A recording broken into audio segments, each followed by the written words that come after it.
Welcome back. I can always count on my next guest to fill me in on questions I may have about my car. Cliff Hudson of Hudson's Import Service is back, and today we're going to learn some proper terminology, and I've already promised Cliff I will not make him cry.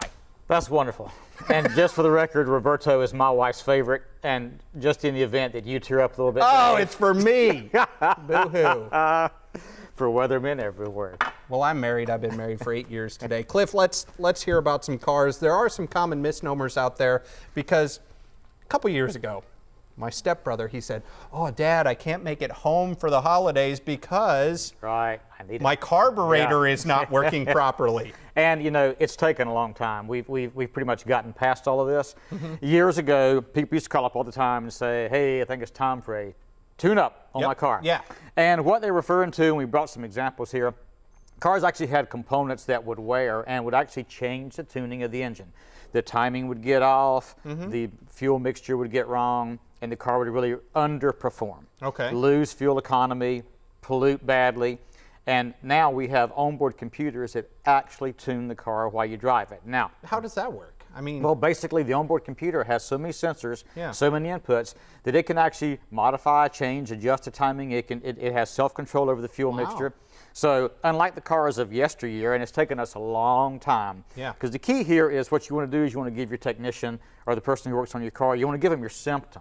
Okay. When you walk in and say, "Tune up my car," well, the guy's going to change some filters and some spark plugs and an air filter, and then you're going to get your car back and go, "Well, it still cranks bad in the morning." Okay, well, that's because that's a symptom that none of these parts really have anything to do with. I don't know who my tight camera is here. Whoops, some cars are coming at us. So nobody really needs a tune-up unless they have a car from like the 70s, right? You need maintenance. Okay. If you look at your owner's manual, and that's one thing, we love an educated customer. Okay. Because customers call us up and say, "Hey, according to my manual, my car's due for this or it's due for that." We love that because the customer is educated and we can help educate them. Because they know that, yes, at certain intervals, my car requires spark plugs. At certain intervals, my fuel filter and air filter are changed. Remember the cabin filters are brought in that cars in the 70s never had. You know, certain intervals, this thing happened, brake fluids flushed, automatic transmission fluids changed. But just the word tune-up is an old term, literally from 30 years ago, that has still kind of wicked its way through the industry, but we're almost completely done with it now. Cliff, probably my biggest question for you is when you get like a check engine light or check gauges light, is that kind of replacing the old tune-up? No, the check engine light is the onboard computer's way of saying, "Hey, I see something electronically that is not correct." It could be a sensor, it could be what a particular sensor is reading, or a handful of things. It actually is so sensitive, most cars can let you know through the check engine light that you've left the gas cap loose. But that basically warns the customer, "Hey, it's time for you to have something looked at." If it's flashing, usually that's a stop your world. This is real, and you got a check engine light that flashes. You can't put a piece of duct tape over that one. Well, you can, but you shouldn't. You got a flashing check engine light, that's a stop your world event. That means get off the road as soon as you can, the most safe and convenient place you can, call the technician. Usually that requires having the car towed. Now, Cliff, what are some of the things that you have with you today? Well, I mean, why did you bring that? Well, you know, this is just an old fuel filter. This used to sell for like $3, and now you see we have these full metal encased fuel filters.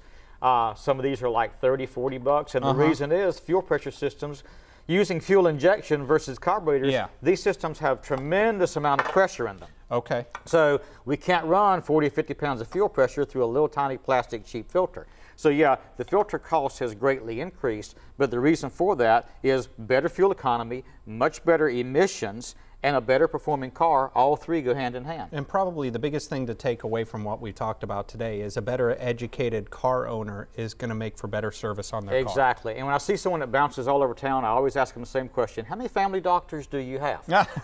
One, because that guy has all your records. If you stay with one person, find a person who's a specialist on your car, stay with that person, then that person gets to have all your records, because if you bounce all over town, even though you think you're saving money, very often you duplicate having something done twice in a span of time that it didn't have to. So next time I run out of gas, I'll just stop and see Cliff and say, "Cliff, the low fuel indicator came on." If you run out of gas here, you might need this. There it is. We'll go see Cliff for all your automotive needs. Good to see you, Cliff. Same here. All right, take care. Buddy. Yep. Well, I can guarantee you won't want to miss the performance coming up next. We'll be right back with Piccolo Spoletos Buckets and Tap Shoes.